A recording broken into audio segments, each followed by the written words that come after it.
Hello बच्चों, कैसे हो? खा पी के मस्त एकदम बढ़िया। सबसे पहले तो आप लोगों को 7th क्लास पास करके 8th क्लास में आने के लिए बहुत बहुत कॉन्ग्रेचुलेशंस। और कुछ बच्चे तो बहुत अच्छे नंबरों से पास हुए होंगे, कुछ के कुछ कम नंबर आए होंगे, तो कोई टेंशन लेने की बात नहीं है। इस बार दबा के मेहनत करना और खूब अच्छे नंबर लेके आना। इस चैनल में मैं आपको 8th क्लास का मैथ्स कम्प्लीटली पढ़ाऊँगा। अगर आपको 8th क्लास का मैथ्स पढ़ना है तो आप इस चैनल को सब्सक्राइब कर लेना।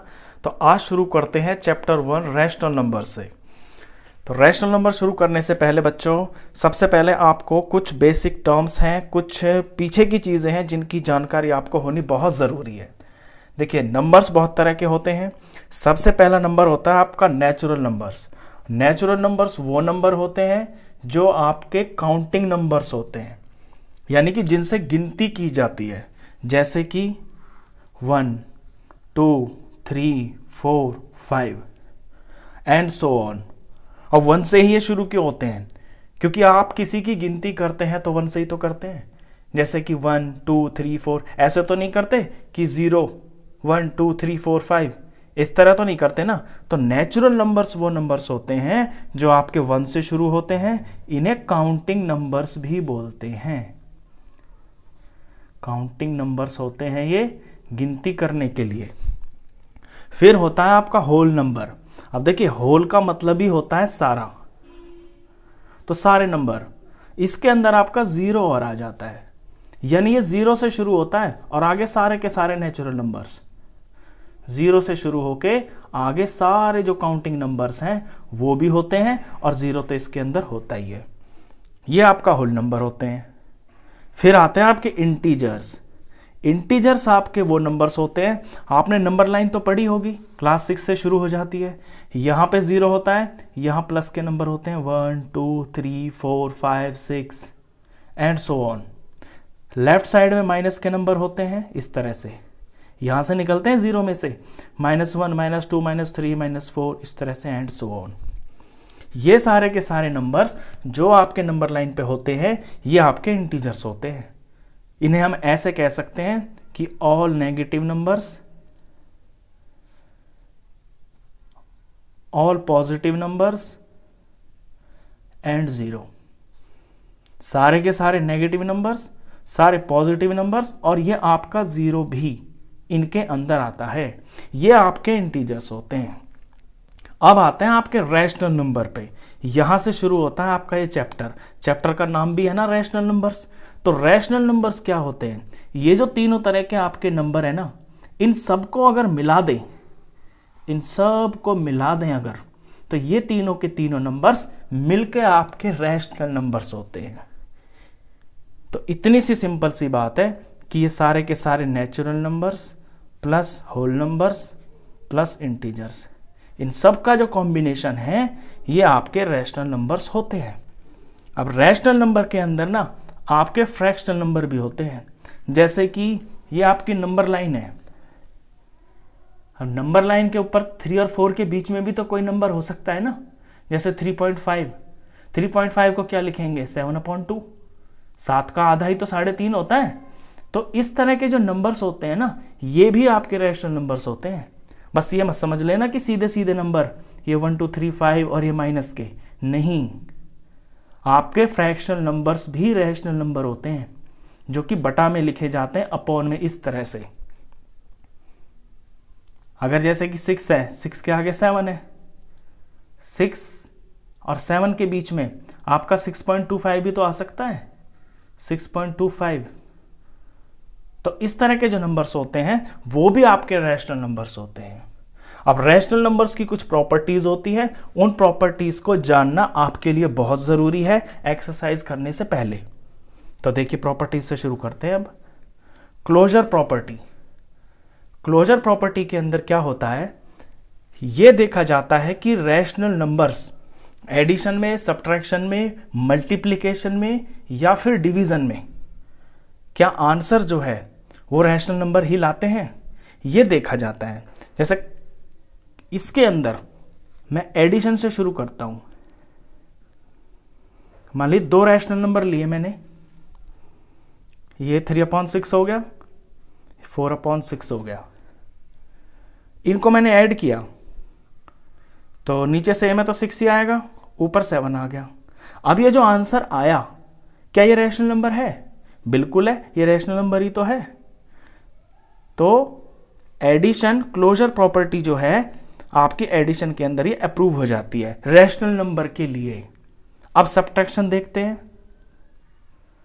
किन्हीं दो रैशनल नंबर्स को जब आप सब्ट्रैक्ट करते हैं तो जो आंसर आता है वो भी रैशनल नंबर आता है। फॉर एग्जाम्पल जैसे कि 4/6 है, -3/6 किया तो नीचे तो सेम है, 6 ही आया, ऊपर 4 में से 3 गया 1, तो 1/6 भी तो एक रैशनल नंबर है। अब इसी तरह से मल्टीप्लाई में देखते हैं। मल्टीप्लाई में 4/6 को 3/6 से मल्टीप्लाई करते हैं तो 4 3 12 आ गया और 6 6 36 आ गया। ये भी रैशनल नंबर है, ये आपका फ्रैक्शन फॉर्म में, ये आपका रैशनल नंबर है। डिवाइड में देखते हैं। डिवाइड में फॉर एग्जांपल 10 को डिवाइड 5 से कर देते हैं, क्योंकि 10 और 5 आपके रैशनल नंबर्स ही तो हैं। 10 को 5 से डिवाइड किया तो आंसर आया आपका 2, और 2 एक रैशनल नंबर होता है। तो डिवाइड के अंदर भी आपकी क्लोजर प्रॉपर्टी लगती है। लेकिन एक बात का ध्यान रखना आप, कि अगर हम 0 से डिवाइड करते हैं ना तो फिर आंसर आपका नॉट डिफाइंड आता है।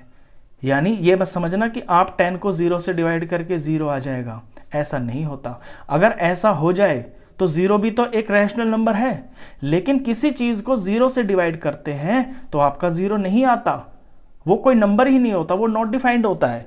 तो इस तरह से एज अ होल हम डिवाइड को नहीं कह सकते कि ये क्लोजर प्रॉपर्टी पे अप्लाई होता है।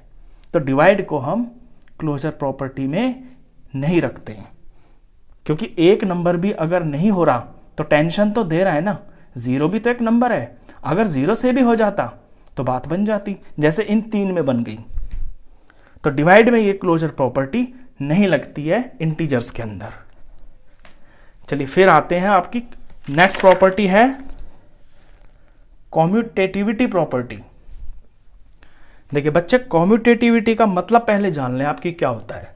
कॉम्यूटेटिविटी का मतलब होता है कि किन्हीं 2 3 कितनी भी एक से ज्यादा चीजों का अगर ऑर्डर चेंज कर दें तो क्या उस पर फर्क पड़ता है कि नहीं पड़ता। ये सारा जो मतलब है ऑर्डर से है। हम इसे समझाता हूं आपको, बिना एग्जाम्पल के आपको समझ में नहीं आएगा। देखिए इसके अंदर एडिशन जब हम करते हैं, मान लीजिए मैंने 2 नंबर लिए 9/6 और 2/6, इनको मैंने ऐड किया तो मेरा आंसर आया 11/6। अब मैंने 9/6 को पहले लिया और फिर 2/6 को मैंने बाद में लिया, आंसर आया 11/6। अब इनका मैं ऑर्डर चेंज कर देता हूं। मैंने सोचा कि 2/6 को पहले लिख देता हूं और 9/6 को मैं बाद में लिख देता हूं। अब मैं इनका ऐड करता हूं तो नीचे तो 6 ही रहेगा, क्योंकि सेम है। एडिशन में नीचे की जो चीज होती है एलसीएम ये सेम रहता है। और 9 और 2 हो गया आपका 11। तो क्या ऑर्डर चेंज करने से आपके आंसर में फर्क पड़ा जब मैंने ऐड किया? तो जब आप किन्हीं 2 इंटीजर्स को ऐड करते हैं और उनका ऑर्डर चेंज करके ऐड करते हैं तो आपके आंसर सेम आते हैं। इसे हम ऐसे बोलते हैं, addition is commutative for rational numbers. Rational numbers कि रैशनल नंबर्स के ऑर्डर चेंज करने से एडिशन में कोई फर्क नहीं पड़ता। चलिए सब्ट्रैक्शन के लिए चेक करते हैं कि उसमें फर्क पड़ता है कि नहीं पड़ता। सब्ट्रैक्शन में मैंने लिया, ये 2 नंबर ले लेते हैं। पहले मैं 9/6 को ले लेता हूं और इसमें से 2/6 को माइनस कर देता हूं, तो आंसर आया मेरा 7/6, क्योंकि 9 में से 2 गया 7 आया, नीचे सेम रहेगा। अच्छा अब मैं ऑर्डर चेंज कर देता हूं। मैंने सोचा कि 2/6 को पहले ले लेता हूं और 9/6 को मैं बाद में ले लेता हूं। अब जरा आंसर निकालते हैं। नीचे तो सेम ही रहेगा 6 ही, और 2 में से 9 माइनस हुआ तो क्या 7 आएगा? 7 आएगा, लेकिन माइनस का आएगा। क्यों? क्योंकि इस बार आपका बड़ा नंबर माइनस का है। तो क्या आंसर सेम आए? ये दोनों आंसर सेम है? बिल्कुल भी नहीं है। ये पॉजिटिव नंबर है, ये नेगेटिव नंबर है, तो आंसर तो सेम आए नहीं। तो रैशनल नंबर्स के अंदर जब आप सब्ट्रैक्ट करते हैं, ऑर्डर चेंज करने से आपके आंसर सेम नहीं आते, तो हम बोलते हैं कि कम्यूटेटिव सब्ट्रैक्शन जो है is not commutative for rational numbers. चलिए अगला है मल्टीप्लिकेशन। मल्टीप्लिकेशन में चेक करते हैं। चलिए इन दो नंबरों को ले लेते हैं। 9/6 ले लिया मैंने, 2/6 ले लिया। 9 2 18 आ गया, 6 6 36 आ गया। अब मैं ऑर्डर चेंज करता हूं, मैं 2/6 को पहले ले लेता हूं, 9/6 को बाद में। तो 2 9 18 और 6 6 36। तो आंसर सेम आ गए, बिल्कुल सेम है। ये लीजिए, सेम आंसर आए हैं। तो रैशनल नंबर्स में ऑर्डर चेंज करने से जब हम मल्टीप्लाई करते हैं तो आंसर पे कोई फर्क नहीं पड़ता, आंसर सेम आता है। तो हम लिख सकते हैं multiplication is commutative for rational numbers. ये प्रॉपर्टी मल्टीप्लिकेशन के अंदर लगती है, कम्यूटेटिव वाली। चलिए डिवाइड देखते हैं जरा, डिवाइड पे फर्क पड़ता है कि नहीं पड़ता। मान ली मैं सिंपल सा ही नंबर ले लेता हूं, 10 डिवाइडेड बाय 5। 10 को 5 से डिवाइड किया तो आया आपका 2। अब मैं ऑर्डर चेंज करता हूं, 5 डिवाइडेड बाय 10। अपॉन में, अपॉन का मतलब डिवाइड ही तो होता है ना। तो 5 को 10 से डिवाइड किया तो ये कटने के बाद 1/2 आ गया। तो क्या आंसर सेम आए? बिल्कुल सेम नहीं है। ये 2 है, ये 1/2 है, तो ये नॉट कम्यूटेटिव है। यानी ये वाली जो प्रॉपर्टी है ये डिवीजन में आपकी अप्लाई नहीं होती। ऑर्डर चेंज करने से, रैशनल नंबर्स का ऑर्डर चेंज करने से डिवाइड के अंदर आपके आंसर सेम नहीं आते हैं। चलिए इससे नेक्स्ट है, एक और प्रॉपर्टी है एसोसिएटिविटी। देखिए ये प्रॉपर्टी मैं आपको क्यों बता रहा हूं सारी, आप हो सकता है बोर हो रहे हो कि यार ये क्या लेक्चर चल रहा है। इस चैप्टर को शुरू करने से पहले इन प्रॉपर्टीज का आपके लिए जानना बहुत जरूरी है, क्योंकि इनसे रिलेटेड क्वेश्चन भी हैं। तो एसोसिएटिविटी प्रॉपर्टी जानते हैं, ये क्या होता है। देखिए एसोसिएट का मतलब होता है साथी। अब इसके अंदर साथी क्या, यहां कोई दोस्त थोड़ी बन रहे हैं। जब एग्जांपल मैं आपको बताऊंगा तो आप समझेंगे कि क्या है ये प्रॉपर्टी। तो एडिशन में मान लीजिए 3 नंबर ले लिए, 3, 6 और 4। मैं इनको ऐड करता हूं बारी बारी से ऑर्डर चेंज करके। मैं पहले 2 नंबर ले लेता हूं 3 और 6 को, तो 3 + 6 लिया और एक साथ ले लिया मैंने, और इस 4 को मैंने अलग रख लिया। अब इनको मैं पहले प्लस करता हूं, 3 में 6 जोड़ा तो 9 आया, इन दोनों का तो 9 आ गया। ये दोनों साथ ही मिलके 9 हो गए। ये है इसका मतलब, एसोसिएट का मतलब है साथ कर देना। अब ये दोनों तो साथ होके 9 आ गए और ये बेचारा अकेला है, ये रहा। अब ये दोनों साथ हो गए तो 13 हो गया। तो जब 3 और 6 साथ हो गए तो आंसर आया आपका 13। अब इसे थोड़ा चेंज कर देते हैं। अब क्या करते हैं कि 3 को अलग छोड़ देते हैं और 6 को और 4 को साथ कर देते हैं। तो 3 अलग है और 6 और 4 ये दोनों मिलके साथ 10 हो गए। अब आंसर देके 13 आया, 13 आ गया। तो एसोसिएटिविटी प्रॉपर्टी जो होती है एडिशन के अंदर, ये आपकी ओके होती है। यानी इंटीजर्स के अंदर आपकी एसोसिएटिविटी प्रॉपर्टी लगती है एडिशन के अंदर। कोई फर्क नहीं पड़ता, इनका नंबर आप चेंज कर दें, ऑर्डर चेंज कर दें, कुछ भी फर्क नहीं पड़ता, आंसर सेम आता है एडिशन के अंदर। चलिए इसी चीज को अब सब्ट्रैक्शन के अंदर चेक करते हैं। सब्ट्रैक्शन के अंदर मान लीजिए मैंने नंबर ले लिया 9 -7 -5। मैं पहले इन 2 नंबर को ले लेता हूं। 9 में से 7 माइनस किया तो 2 आया, और इसको मैंने अलग छोड़ा हुआ है 5 को। इन दोनों का आंसर 2 आ गया। अब -5 करता हूं। अब 2 में से -5 किया तो आपका -3 आया। आप जानते हैं ना ये बात, जब एक चीज प्लस की होती है, एक माइनस की होती है, तो वो सब्ट्रैक्ट हो जाते हैं। सब्ट्रैक्ट होके 3 आ गया और बड़े का साइन आ गया तो -3 आ गया। तो 9 और 7 को साथ लेने से -3 आया। अब कुछ चेंज करते हैं इसके अंदर। अब क्या करते हैं कि 7 को और 5 को साथ ले लेते हैं। नंबर वही है तीन ही, 975 975, बस इनका साथ ही बदल दिया मैंने। तो 9 अलग है और 7 और 5 को साथ में सब्ट्रैक्ट करने से आंसर आया 2। और जब इन्हें सॉल्व किया तो 9 - 2 आपका 7 आया। तो क्या आंसर सेम आए? जी नहीं आए। तो ये वाली प्रॉपर्टी आपके सब्ट्रैक्शन में नहीं लगती है। अब देखते हैं मल्टीप्लिकेशन। क्या मल्टीप्लिकेशन में लग रही है ये? आप अपने दिमाग में भी सोच सकते हैं। कोई 3 नंबर ले लीजिए, मैंने 2, 3 और 5 ले लिया।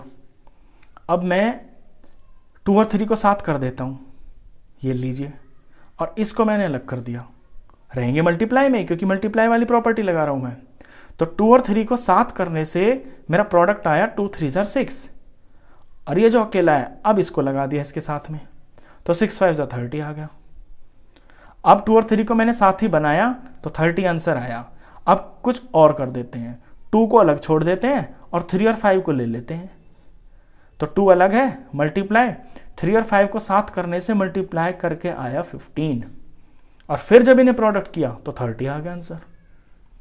तो आंसर तो सेम आ गया। तो ये वाली प्रॉपर्टी मल्टीप्लिकेशन के अंदर आपकी लगती है। मतलब मल्टीप्लिकेशन के अंदर इंटीजर्स में एसोसिएटिव प्रॉपर्टी होती है। इसे आप लैंग्वेज में ऐसे लिखेंगे, जब कभी आपको अगर जरूरत पड़े तो इस तरह से लिखेंगे, मल्टीप्लिकेशन इज एसोसिएटिव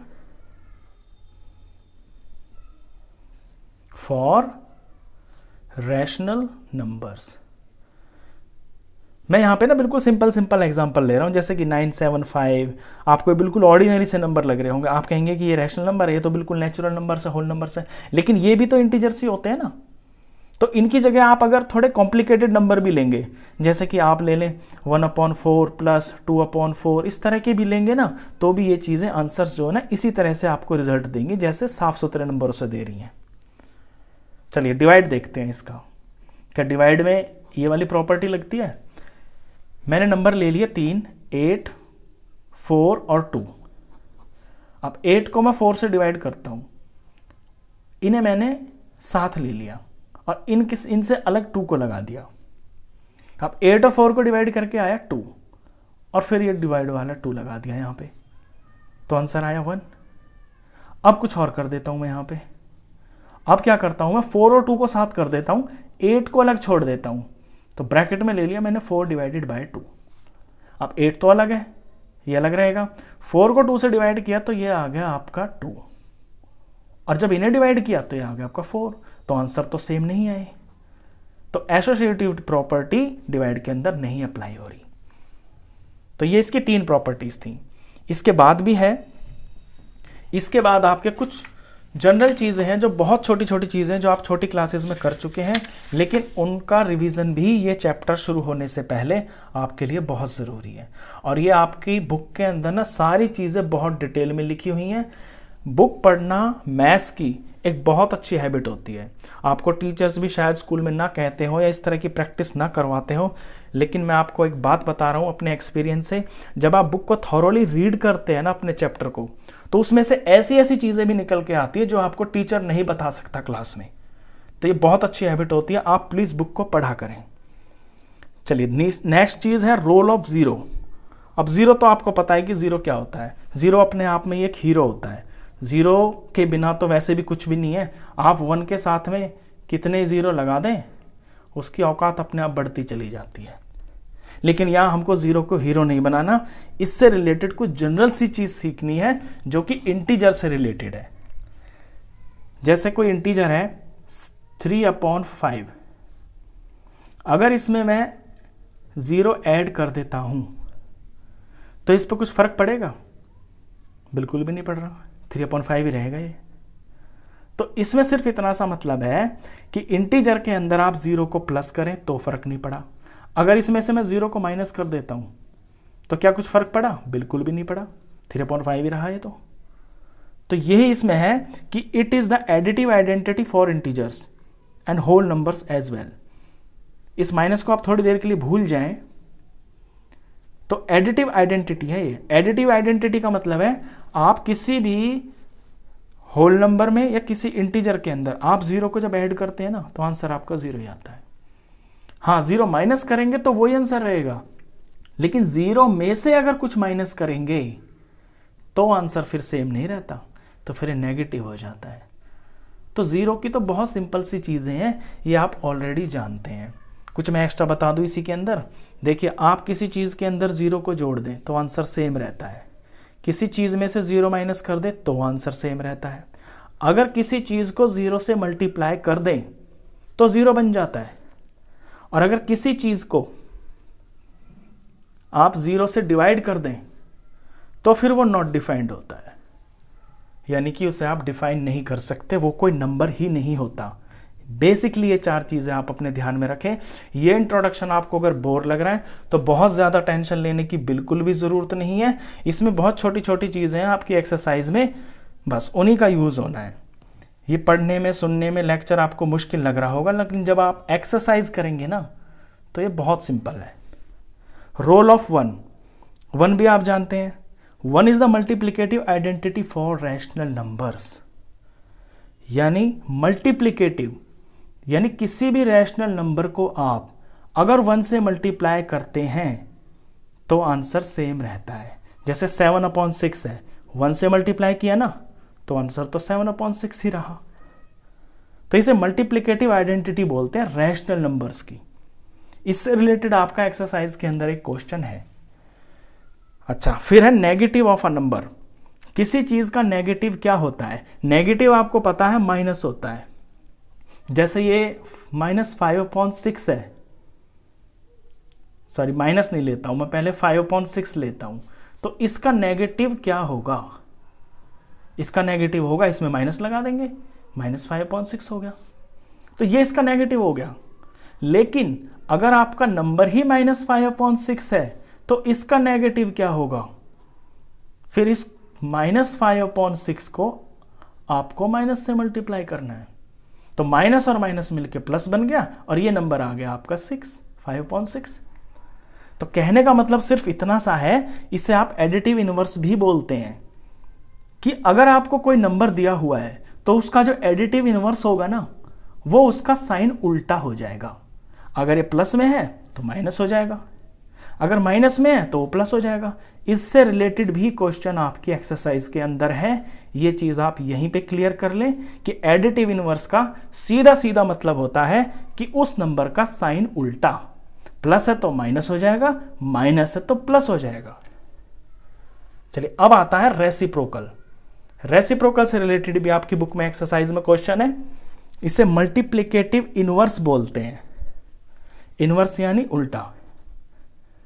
जैसे 5/6 है तो इसका मल्टीप्लिकेटिव इनवर्स आपका हो जाएगा 6/5। सिर्फ उल्टा पलट दिया, बस 5/6 है 6/5 कर दिया, खत्म बात। अब मल्टीप्लिकेटिव इनवर्स और वो खुद नंबर जब आपस में मल्टीप्लाई होते हैं ना, ये भी आप जान लें, ये नंबर और इसका मल्टीप्लिकेटिव इनवर्स जब आपस में मल्टीप्लाई होते हैं तो आपका आंसर 1 आता है। और एडिटिव इनवर्स, जैसे कोई नंबर और इसका एडिटिव इनवर्स जब आपस में लगते हैं, सॉल्व होते हैं, तो आंसर आपका 0 आता है। ये 2 बातें और है इसके अंदर इंपॉर्टेंट। चलिए, लास्ट चीज है, बिल्कुल खत्म हो गया अभी लेक्चर। 5वीं चीज है, बहुत सिंपल सी चीज है, आप कर चुके हैं, कोई मुश्किल चीज नहीं है। Distributivity of multiplication over addition for rational numbers. Distribution का मतलब होता है बांट देना। बांट देना। मल्टीप्लिकेशन के अंदर एडिशन ऑफ रैशनल नंबर्स को एग्जाम्पल से समझेंगे आप। देखिए, 3 × 6 + 5। अब 3 × 6 + 5 ब्रैकेट में है ना, तो पहले ब्रैकेट को हम सॉल्व करेंगे। 6 और 5 हो गए 11, तो आंसर कितना आया 33। अब मैं इसको बांटूंगा, ये जो 6 है ना, इस 3 को मैं दोनों के साथ लगाऊंगा कि ये 3 है और ये 6 + 5 है। तो बांटने का मतलब ये होता है कि पहले 3 और 6 को मल्टीप्लाई करेंगे, 3 6 जार, फिर प्लस, फिर 3 को 5 से करेंगे, 3 5 15। अब 6 3 जार 18 और 3 5 15। आंसर देखें 33 आया। तो इसका ये मतलब है, इस प्रॉपर्टी का ये मतलब है कि जब आप मल्टीप्लाई कर रहे होते हैं और यहां पे साइन आपके जो नंबर्स होते हैं ये प्लस होते हैं एडिशन के अंदर, तो ये डिस्ट्रीब्यूटिविटी वाली जो प्रॉपर्टी होती है ये आपकी बिल्कुल ओके प्रूफ होती है, आंसर आपके बिल्कुल सेम आते हैं। चाहे आप ब्रैकेट में इन दोनों को पहले प्लस कर लें और फिर मल्टीप्लाई कर लें तो आपका आंसर वही आएगा, या फिर ब्रैकेट वाले जो दो नंबर हैं इनको बारी बारी से बाहर वाले से नंबर से मल्टीप्लाई करके और फिर उन आंसरों को प्लस कर ले तो आपका आंसर सेम आएगा। ये है इस प्रॉपर्टी का मतलब। तो ये जो है इसका इंट्रोडक्शन आपका खत्म हो जाता है।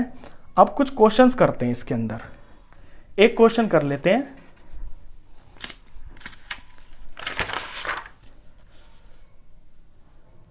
बहुत सिंपल सा क्वेश्चन है। फाइंड, आपको ये चीज सॉल्व करनी है। देखिए छोटी क्लासेस में भी आप जान चुके हैं कि पहले मल्टीप्लाई करते हैं और फिर आप सब्ट्रैक्ट और एडिशन करते हैं। तो इसमें आप ध्यान से देखेंगे तो ये मल्टीप्लाई हो रहे हैं आपस में, यहां ये मल्टीप्लाई हो रहे हैं, ये नंबर बिल्कुल अकेला है। तो पहले इन दोनों का आंसर निकालेंगे, इसका और इसका। 3 से 3 कट गया, 1 और 1 आ गया, और -2 1 ज़र -2 अपॉन में 5 प्लस ये 5 अपॉन 2 है आपका, और यहां पे 3 1 ज़र 3 2 ज़र कट गया, और -1 1 ज़र -1 और 5 2 ज़र 10। अब आपके नंबर बिल्कुल सिंपल बन गए, ये बिल्कुल इंटीजर्स बन गए। इनको आपको सॉल्व करना है, और क्योंकि ये फ्रैक्शन में है तो इनका आपको एलसीएम लेना पड़ेगा। अब 5 2 और 10 का एलसीएम लेना आपको आता होगा। 5 ये 2 ये 10, 2 से करेंगे 5 ही रहेगा, 1 बन जाएगा, 5 आ गया, 5 से ये सारे हो गए, 5 2 ज़र 10। तो एलसीएम लेना तो आपको आता होगा। अच्छा, इसे सॉल्व करेंगे कैसे? ऊपर वाले नंबर को एज इट इज छाप दीजिए और इसके साथ ब्रैकेट लगा दीजिए, फिर प्लस, फिर 5 लिख दीजिए, ब्रैकेट लगा दीजिए, फिर -1 है, ब्रैकेट लगा दीजिए। अब ये जो एलसीएम आया है इसे आप बारी बारी से इससे डिवाइड करेंगे, नीचे वाले से, यानी 10 को 5 से डिवाइड करेंगे तो 5 2 ज़र 10 आया, तो 2 आया आपका आंसर। इस ब्रैकेट में 2 भर देंगे। ऐसे जब 10 को 2 से डिवाइड करेंगे तो 5 आएगा, उसे यहां भर देंगे, और यहां 10 को 10 से डिवाइड करेंगे तो 1 आएगा, 1 यहां भर देंगे। बस ये मेन स्टेप है इसके अंदर। आगे सॉल्व करते हैं, बिल्कुल सिंपल है। 2 2 ज़र 4 और ये माइनस का 4 क्योंकि माइनस है, 5 5 ज़र 25 प्लस का, 1 1 ज़र 1 माइनस का, अपॉन में 10। अब 6th क्लास में आप इंटीजर्स में जानते हैं कि प्लस के नंबर एक साथ हो जाते हैं और माइनस के दोस्त होते हैं, माइनस माइनस के ऐड हो जाते हैं। तो -4 और -1 आपका -5 अपॉन में 10। इन्हें सॉल्व किया तो ऊपर आ गया आपका 20 और नीचे 10, डिवाइड किया 20, 10 को डिवाइड किया तो 2 आ गया आंसर। ये फर्स्ट क्वेश्चन है आपका। चलिए इसका सेकंड पार्ट ऐसे भी कर लेते हैं। तो यहां तो कुछ कट नहीं रहा, इनका मल्टीप्लाई होगा और यहां मल्टीप्लाई हो रहा है और यहां मल्टीप्लाई हो रहा है, इनके बीच में मल्टीप्लाई, इनके बीच में, इनके बीच में। तो पहले हम मल्टीप्लाई को ही सॉल्व करेंगे। तो कट नहीं रहा कुछ भी, 3 2 ज़र 6 और माइनस का 6 आएगा क्योंकि एक माइनस है। 7 5 ज़र 35 माइनस, यहां कट रहा है 3 1 से और ये 6 2 से, 3 1 पे 3 1 ज़र 3, 3 2 ज़र 6, तो ऊपर -1 1 ज़र -1 अपॉन नीचे 4 प्लस, यहां ये 2 कट रहा है, 2 1 ज़र 2 7 ज़र, 1 1 ज़र ऊपर 1 आ गया, 7 5 ज़र 35। अब लेना है आपको 35 और 4 का एलसीएम। ये लीजिए, 4 है 35 है, 2 से शुरू करेंगे, 2 आया, 35 का यही रहेगा क्योंकि 2 से डिवाइड नहीं होता है, 2 से करेंगे 1 आ गया, ये 35 ही रहेगा। अब ये 5 से जा रहा है आपका तो ये 7 आ जाएगा, और ये 7 से किया तो ये 1 आ गया। तो एलसीएम आया 2 2 ज़र 4, 4 5 ज़र 20, 27 ज़र 140, ये 140 आया एलसीएम। और मैंने बताया ऊपर के नंबर को एज इट इज छाप दीजिए और इनके साथ में ब्रैकेट लगा दीजिए। ये लीजिए, अब 140 को 35 से डिवाइड करेंगे तो 4 आएगा, अब डिवाइड आप खुद करना, ये मैं आपको करके दिखाऊंगा, आप बड़े बच्चे हैं। 35 4 140 आता है, यहाँ 4 भरेंगे। 140 को 4 से डिवाइड करेंगे, 140 को 4 से डिवाइड करेंगे तो 35 ही आएगा, ये 35 भरेंगे। और 140 को 35 से डिवाइड करेंगे तो फिर से 4 आएगा। तो ये स्टेप सबसे मेन है, ये सीख गए तो सारा सवाल सीख गए। चलिए नेक्स्ट क्या है, ये 140 आया, 6 4 24 और ये माइनस, तो -24। 35 1 35 और माइनस है तो -35। 4 1 4 प्लस का, नीचे 140। अब यहाँ पे प्लस का तो एक ही नंबर है, प्लस का 4, और माइनस माइनस आपके ऐड हो जाते हैं, तो माइनस के कितने हो गए, 30 40 50 59, माइनस के 59। और जब एक प्लस और एक माइनस का नंबर होता है तो वो आपस में सब्ट्रैक्ट होते हैं, तो सब्ट्रैक्ट होकर ये आ गया आपका 55। और जो ज़्यादा होते हैं यानी जो बड़ा होता है, बड़े नंबर में जो साइन होता है वो आपका साइन लगता है यहाँ पे, और नीचे आपका 140। अब ये दोनों के दोनों आपके 5 से डिवाइड हो रहे हैं, यानी कि कट रहे हैं। 5 से जब इसे डिवाइड करेंगे आप तो ये आएगा आपका 11, और माइनस है तो माइनस। और जब 140 को 5 से डिवाइड करेंगे तो ये आ जाएगा आपका 28। 140 को 5 से डिवाइड करके 28 आता है। आगे ये कट नहीं रहे, सॉल्व नहीं हो रहे, यही आपका आंसर। तो ये फर्स्ट क्वेश्चन करवाया मैंने आपको इस वीडियो में। तो ये जो इंट्रोडक्शन है, ये फर्स्ट चैप्टर का ये फर्स्ट क्वेश्चन करवाया मैंने। इसके बाद नेक्स्ट वीडियो में आपको नेक्स्ट क्वेश्चंस मिलेंगे। तो कैसा जो आपको लगा ये वीडियो, बढ़िया तरीके से आप नई क्लास के अंदर खूब मेहनत करके पढ़ाई करें, और मैथ्स के अंदर आपकी मैं पूरी हेल्प करवाऊंगा। आपको वीडियो अगर अच्छा लगा हो थोड़ा सा भी, तो प्लीज़ इसको लाइक करना, और ये चैनल आप ज़रूर सब्सक्राइब करना 8th क्लास का कंप्लीट मैथ्स पढ़ने के लिए। Thank you, bye.